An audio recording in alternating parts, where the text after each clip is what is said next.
We all have bad habits we want to break. For some, it's smoking, excessive drinking, or procrastination. For others, it's negative thinking, impulsive buying, lack of exercise, and you know what. For me, it was overeating and spending too much time on social media. And because we're so tired of these bad habits, we try to summon the willpower to break free from them. But no matter how hard we try, we often find it difficult to break free from these self-destructive habits. We might succeed a day or two, or even a week for some, but we often find ourselves slipping back. We end up convincing ourselves that there are people out there who are just born different, naturally disciplined and not lazy like we are. They can break any habit without any struggle. Well, I'm here to tell you that you're wrong. You see, we're fighting one of the most evolutionary conserved learning processes known to science. And relying on willpower alone just isn't enough to overcome it. If we want to break free from our habits, we need to dive deep into the science and uncover what causes them in the first place. Let's start by understanding how a habit forms. You see, when we do something that feels good or gives us a reward, our brain releases a chemical called dopamine. This dopamine makes us want to do that thing again. It goes like this. When we see food like cake, for instance, our brain thinks, oh, calories must mean survival. So we eat the food and it tastes good, especially with the sugary foods. Our bodies tell us, remember what you're eating and where you found it. This leads to a cycle. See food, eat food, feel good, and repeat.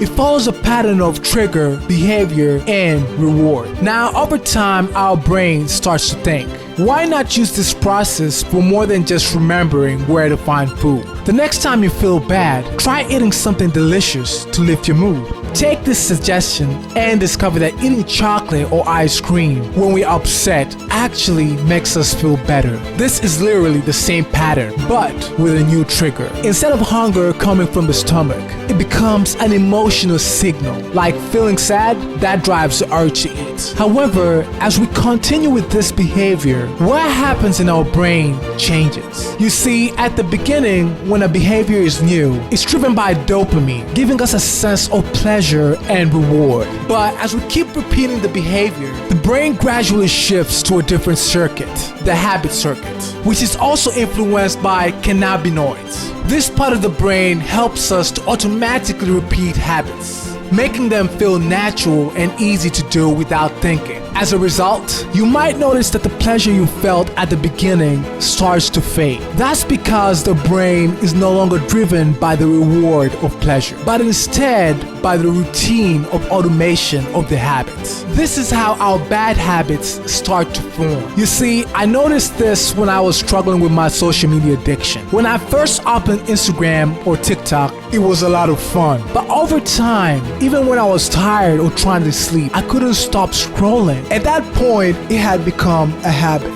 I couldn't stop even though I wasn't enjoying it anymore. You see, what had happened was that the behavior had shifted into an automatic mode where it was no longer driven by the same dopamine-driven reward system. Instead, it was driven by the habit circuit, making the behavior automatic and harder to break, even without the initial pleasure. Now that you understand how a habit forms, let's try to grasp what a habit really is. Simply put, it's an unconscious behavior. Pay attention.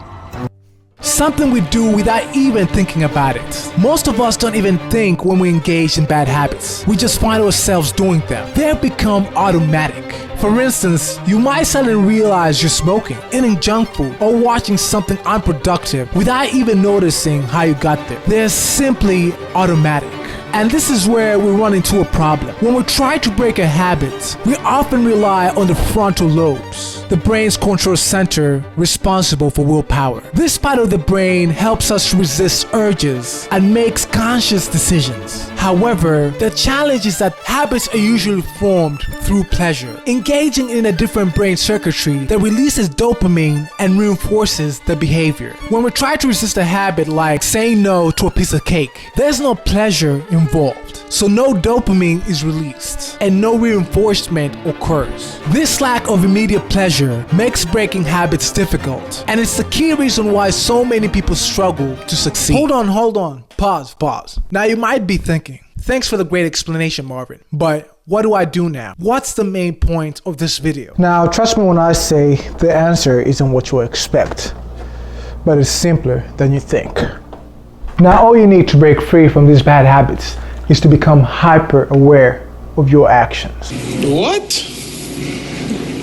Bro, what are you talking about, man? Yes, all you need to do is to become aware of all your actions. You see, I used to think the same way you do. You might be thinking that the solution is to change your environment, like tossing out all the junk food and replacing them with vegetables, moving the computer to another room, blocking websites, or even deleting all social media apps. Well, all that is true and can be helpful for some. But that's not the answer. And most of you know this because we've all tried them before. Let me explain what I mean by becoming aware. You see, according to my research, the key to breaking a habit is to become hyper aware of all your actions. Instead of fighting the urge to engage in a bad habit, go ahead and do it, but with full awareness. For example, if you're going to smoke, don't just light it up mindlessly. Pay attention to every step. Notice how you feel, what you're thinking, and what's happening in your body. The same goes with eating junk food or watching porn. Observe your thoughts, feelings, and physical sensations that arise as you engage in the habit. If you remember what I said a while back, a habit is something you do unconsciously. But when you start taking the action consciously, it's no longer a habit. You are engaging different parts of your brain, moving beyond willpower alone. Instead of trying to force yourself to stop, focus on cultivating awareness. When you act with awareness, you disrupt the automatic habit circuitry. You begin to break it down. Scientists have found that people with addictions often aren't fully aware of what they're doing. For instance, you might successfully break a habit for months, only to find yourself back at square one without even knowing what triggered it. This happens because you're not aware of your internal emotional state. Things like stress from work, relationships, or other areas can build up without you realizing it. If you're unaware of this stress, it can drive you back to bad habits as a coping mechanism. This is why mindfulness is so effective. It helps you to stay aware of your emotions and the triggers that could lead you back into the bad habits. You see, when we try to control our behavior, our frontal lobe works hard to restrain that habit. And if you're struggling with bad habits, the connection between your frontal lobes and habit circuitry might be weak, requiring a lot of willpower to control the habit. But each time you engage in a habit with awareness, even if you fail, you strengthen that connection. Over time, this makes it easier to control the habit without needing as much willpower or energy. The secret isn't about developing more willpower. No one is naturally disciplined. Instead, focus on engaging in the habit with as much awareness as possible. For example, if you're struggling to resist a piece of cake or your phone, pause and really notice what's happening. Acknowledge your desire without judgment. Even if you give in, doing so with awareness will gradually help you break the habit. By paying close attention to your actions, thoughts, and the feeling each time you're engaging in the habit, you're not only interrupting the automatic behavior, but also strengthening your brain's ability to control it. Over time, this mindful approach makes it easier to break free from the habit without constant struggle. Remember, the key is not perfection, but constant awareness. With each step you take, you move closer to lasting change. Trust me, I did not believe this until I tried it myself.